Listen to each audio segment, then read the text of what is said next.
Hello there and welcome to Luoyang, one of only 4 ancient capitals in China.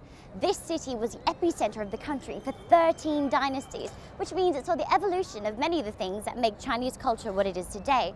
Buddhism, Taoism, and many artistic achievements. And during this episode of Travelogue, I'm going to get to walk in some of the footsteps of some of the most famous and infamous figures in Chinese history. Hi, I'm Katrina Yu, and welcome to Travelogue. Luoyang is located in the west of Henan province. It lies in the heart of the country, encircled by mountains and plains, close to the Yellow River and to some vital ancient roads. Because of its location, Luoyang played a pivotal role in Chinese history. You may not guess it at first, but this peaceful, community-oriented city is endowed with a profound sense of culture. Henan is one of China's central provinces and considered one of the cradles of Chinese civilization.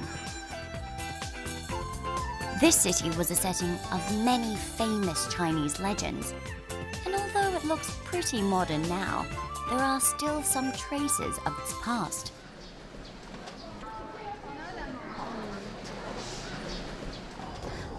Now we're about to enter the west gate of the old city. Now if you can see behind me, the city was once enclosed in a circular type of structure, and if you walk in there today, you get a sense of what the ancient city might have been like in its heyday. Walking through these gates is a little like traveling back in time. The main street of the old city is a bustling marketplace filled with just as many locals as tourists. Traditional bangers hang over every shopfront, advertising the wares to passers-by just as they would have done hundreds of years ago.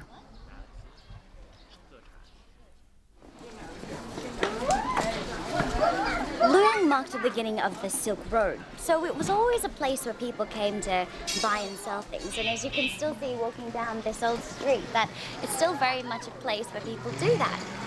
But perhaps the difference is, compared with other Chinese cities today, these old areas have not been turned into entertainment streets and restaurants and bars. They still remain very traditional. People are selling things to be used when making calligraphy or ancient type of paintings. And I suppose in a way that summarizes what Luoyang is about. It's about culture and tradition.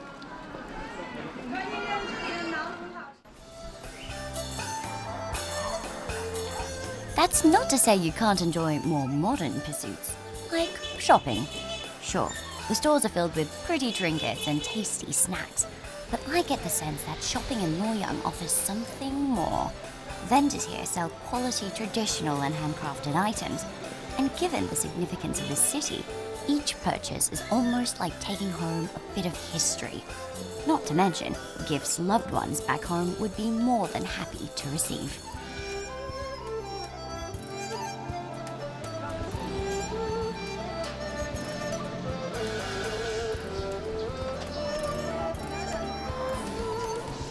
Of course, not every bit of history can be taken home in a shopping bag, and Luoyang tradition literally surrounds you.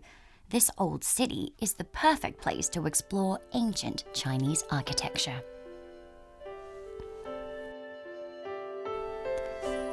Strolling through the neighborhood, we pass classical courtyards capped with decorative rooftops. Behind each wall is a different sunny sanctuary. We visit the luxurious home of a Luoyang local, who I guess might well have lived it up in centuries past.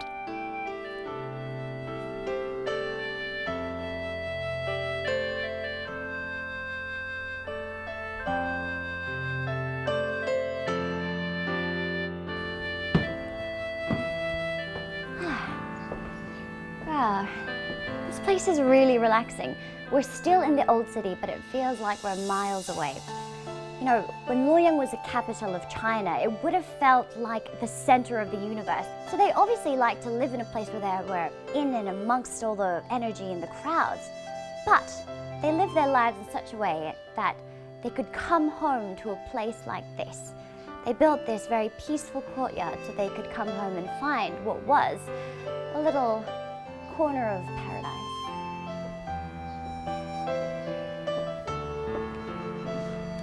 If you come to Luoyang, you too can easily pop into the home of a family who lived hundreds of years ago and get a taste of their life in more ways than one. Well, I've learned that I have something in common with the people of Luoyang, and it's that they love to eat soup. Different types of soup are eaten at different times of the day, and I've been told by some local friends that this is a place I simply have to check out.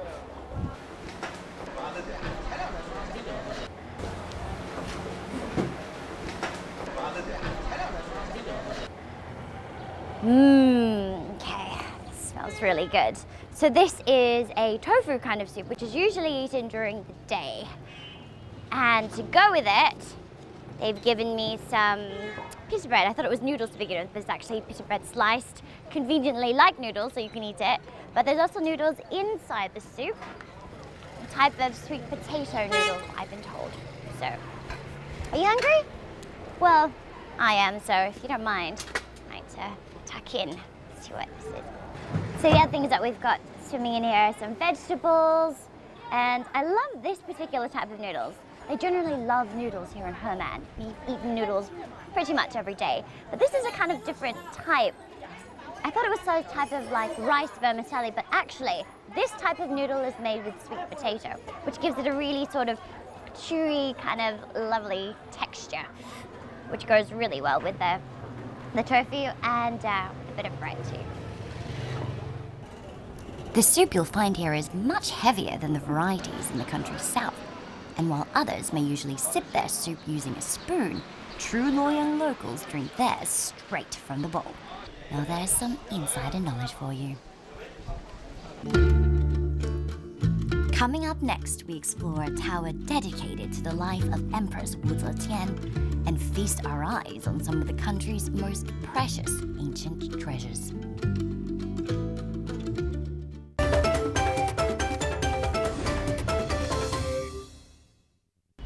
Luoyang is famously the home of a towering figure in China's history, concubine turned sovereign Wu Zetian.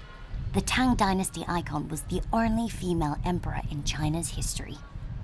And if you want to walk in the footsteps of one of the Tang Dynasty's most infamous women, you can come to this place. In fact, this is where Wu Zetian worshipped. Tiantang is inspired by ancient descriptions of Wu Zetian's imperial temple. She led a powerful and prosperous nation and liked to flaunt it. Whoa. So this place definitely makes an impression, and it's meant to. Now, we don't know exactly what this temple might have looked like. And if you think there's lots of gold here, well, there's a good chance there was a great deal more in the real thing. This place would have been built with the wealth of an entire grand nation. And regardless of the details, what it would have looked like exactly, this whole place, every detail inside it was designed to make a point. I'm wealthy, I am powerful, I'm Wu Zetian, don't mess with me.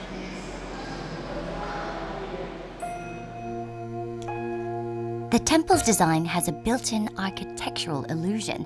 From the outside, it appears to just have 5 stories, but in fact, there are 9. And each level is ornately or more simply decorated according to its function, whether that be worship, prayer, or learning. You see, this building isn't just an elaborate copy of something past, it's also a lively center of Buddhist education. I think that would have pleased Wu Zetian, as her reign wasn't only known for its wealth, but also for being a time where Buddhism expanded and thrived throughout the country.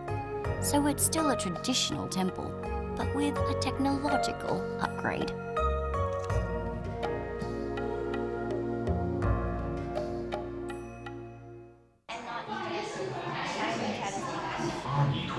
Well, just because this place is quite literally a tower of tradition doesn't mean it can't incorporate some newer technologies. For example, ta-da! You have a QR code, and if you take your very useful mobile phone and use whatever program you usually use to scan things, you can scan it.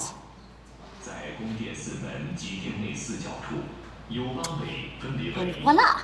Within seconds, you have access to an audio guide about this tower. Pretty nifty, huh? Walking on the ground level, you can see the original foundations of Wu Zetian's palace from 1300 years ago. What's really cool about this building is that if you go down to the first level, you can see just below the original foundations of this building. So that is the foundation of the building that Wu Zetian actually built. And here in China, it's quite auspicious or lucky to drop some money in there. So I've prepared 1 RMB. And I'm going to make a wish.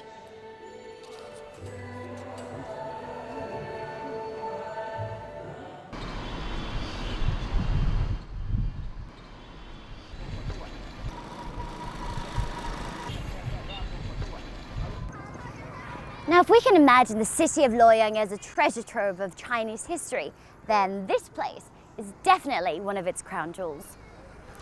Located in downtown Luoyang, it's easy to be intimidated by this mammoth museum. Its vast collection is spread over 20,000 square meters. But never fear, as soon as you enter, you'll notice a tourist center to your right with everything you need to get the most out of your visit, including English-speaking guides. There are 4 display halls and 5 exhibition rooms spread over 2 spacious levels. The collections date back to the Stone Age, telling the story of China's evolution through the centuries. And Luoyang is a very famous ancient capital city in China. So you could see there are 13 dynasties named because they also made the capital in here. And I see there's a map here with the rivers.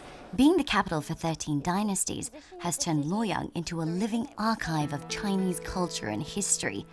And some very precious artifacts, those preserved and protected over the ages, can be found in this museum, one of the best in the country. Showcased are objects from the ancient Xia, Shang, and Zhou dynasties. These bronze vessels were, incredibly, fashioned up to 4,000 years ago. Back then, China's prowess at bronze casting was unrivaled. And peeking into those glass cases and noticing the intricate and beautiful details, it's easy to see why. Sculptures and pottery from the tumultuous Warring States period of 477 to 221 BC are also on display. Some would have been used in religious rituals. Others were literally made to be buried, placed in the tombs of important and wealthy figures to ensure they could take their power and prosperity with them into the next life.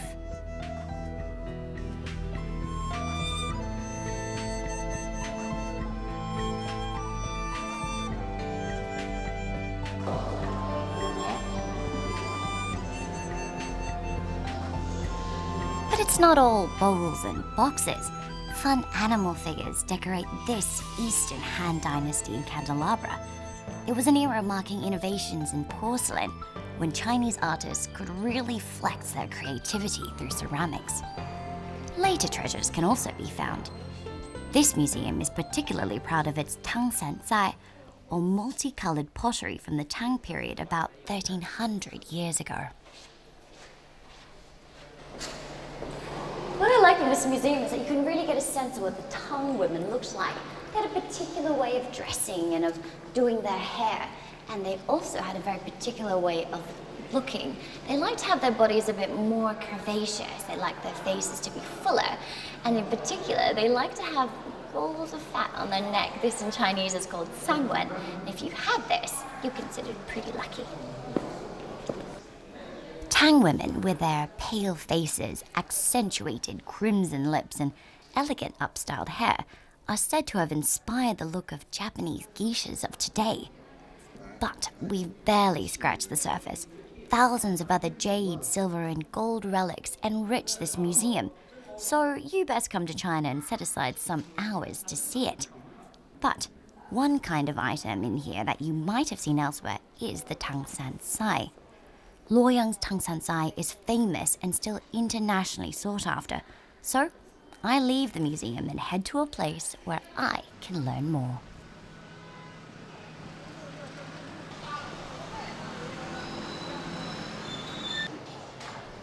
The studio of Tang San Sai artist Gao Shuiwang. Mr. Gao is a modern-day master of this ancient art and has spent more than 30 years crafting exquisite pieces. His work has actually been mistaken for authentic Tang Dynasty era craftsmanship. The pieces showcased here are among his best, some of which have won awards.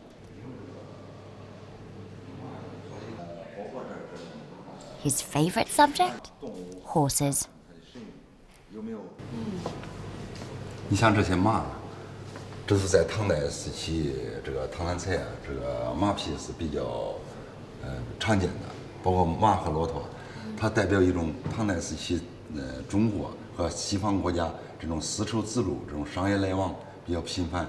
看了是这么看出，那个是很好的，还是不好做的？哦，唐三彩是这样分这个，因为唐三彩的制作啊，它分这个雕塑造型和这个它制作工艺比较多。它第一道工序就是雕塑造型，它的形态，如果要是好的作品，它的雕塑造型啊，它把那个包括人物的这个神韵、面部，它这种在和人谈话、和人交谈这种神韵，它都能表达出来。包括它这种雕塑造型，实际上在这个唐三彩制作里边，实际上是比较重要的一个环节。现在我可以带你到厂里边去参观参观，能看看这个制作流程。可以带你。好了，谢谢。I feel honored to be invited to Mr. Gao's factory to see firsthand how it's produced. Tang San Sai is often given as a gift to foreign dignitaries and VIP guests to China today, and Mr. Gao insists on producing his using methods and materials which reflect the original Tang era process.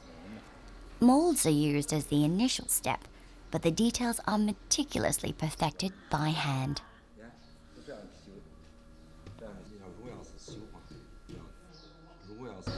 这个唐三彩啊，也是一种艺术品。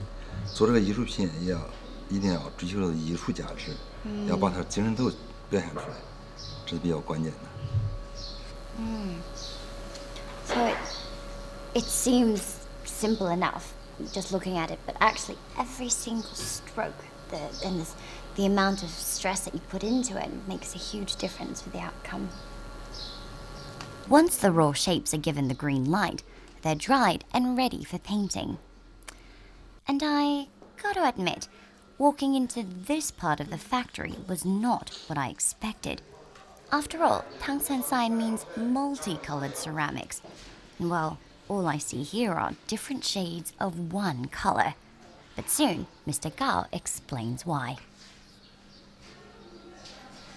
这个上釉啊，这是白色的，这是黄釉，这是绿釉，这三种颜色。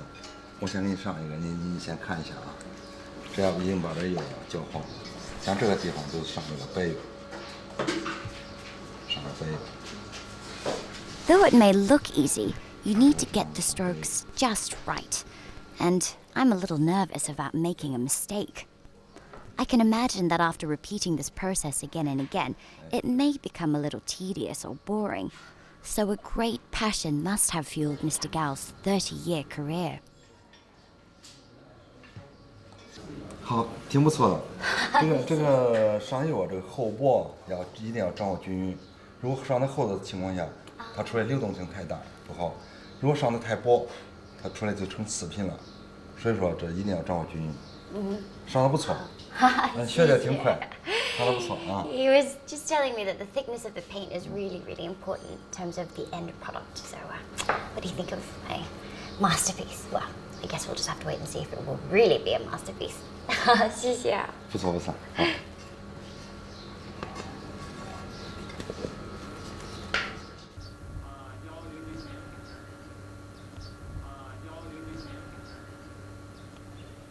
So, once your painted work of art is done and dry, you put it into one of these ovens here, and it comes out like,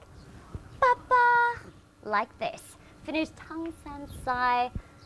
Look at that. How wonderful is that? So, one day, this one will grow up to be like this one. Hello.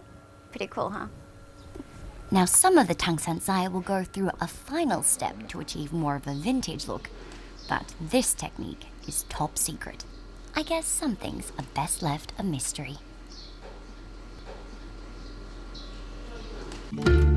Next on Travelogue, we see China's finest flower under heaven, captured in a beautifully unique way. And we get lost in a local market of grilling, frying, sweet and salty goodness. If you mention Luoyang in China, chances are people will call to mind one thing, the peony. The striking national flower blooms all across this city, but only for around 20 days in April and May. Thankfully, a local artist has created these works of art, ensuring the peony blossoms all year round. Wow. You know, I've seen many fake flowers, and although some of them are very nice, none of them quite give you that same effect of seeing a real live blossoming flower. But these are different. You know, because of the shininess, it gives them that effect of being full of water. And because of the intricate care put into each and every petal, when I behold the finished product, I get that same quiet jolt of excitement from seeing something so beautiful. And I think I really wouldn't mind receiving one of these. The peony is said to represent wealth and honor, and has been regarded through the ages as the finest flower under heaven. Little wonder these young women and men pay the utmost attention to getting each element right. Only the finest work can embody the peony's lush, rounded bloom. Sure, they're producing something en masse, but truly, each one of these workers is an artist in his or her own right. Soon, I meet the man behind this huge factory and ask him how this all began.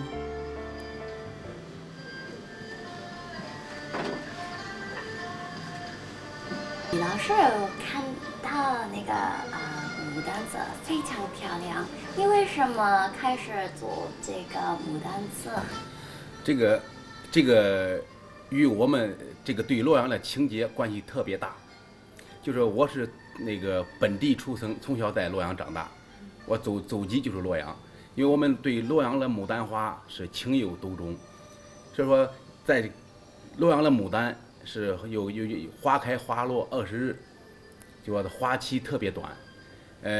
一次偶然的机会啊，我当过兵出身，我的战友在2007年时候来看牡丹，但因为天气不太好，下雨，最后没有看着。最后在闲谈之余，说用什么材料能把牡丹花叫它长期不败。所以说这说者无意啊，听者有心。但是我们都当时就后来从07年来下半年，我们都开始琢磨这个有什么材料。反正我们用了3年时间呀，把中国的工艺美术基本上跑了一个遍。最后我们09年末2010年初，最后我们用陶瓷来做牡丹花，就是把有花开花落20日的牡丹，叫它千年不败，富贵永恒。As the factory is closing for the day, we make our way back to the city for dinner. Well, if it's about 6 p.m. in Luoyang and you're feeling a little peckish, then this is the place to come. It's called Shizijie, and it means cross street. It's a night market, and I think the name is really apt because it seems to be a place where all different kinds of foods come together. So let's go check it out. Shizijie Market is situated right next to Luoyang's old main street. While it's a quiet intersection by day, at night it comes alive with crowds, bright lights, and a medley of mouth-watering sounds. Grilling, frying, barbecuing, and boiling. The most popular stalls sell street versions of shuixi, Luoyang's special local cuisine. Well, we spent our day on a sort of history hunt, so I feel it's only apt we begin this evening with a local culinary quest.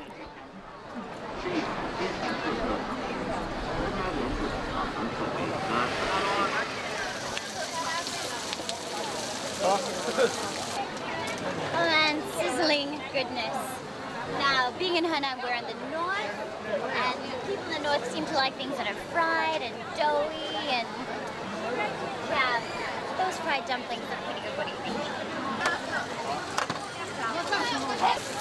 I think matter how hungry, no matter how full you think you are, after you hear the sound of the sizzling, you're hungry.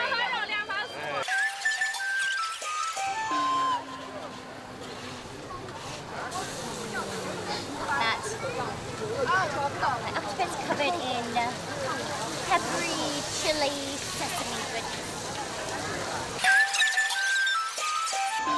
At first sight, I thought it was kind of a bleak Christmas tree, but actually, they're twirl sticks, barbecue sticks, because this place is that popular, so I don't think I can go past this. Look at that! With my hands full of all these snacks, I'd say that's mission accomplished. Well, I think I'm just about done with my shopping, and sadly, we're just about done with this episode too. You know, I've really enjoyed traveling through Luoyang. It's like walking into a time capsule, alive with tradition and alive with the spirit of Chinese culture. Here, I've been really able to have my fill of history. And you know what? I'm gonna get to have my fill of other things too, but we should be greedy. Do you guys want to have a few? A little? I'm Katrina Yu. Thank you for joining us on Travelogue, and if you don't mind, I'm gonna get something.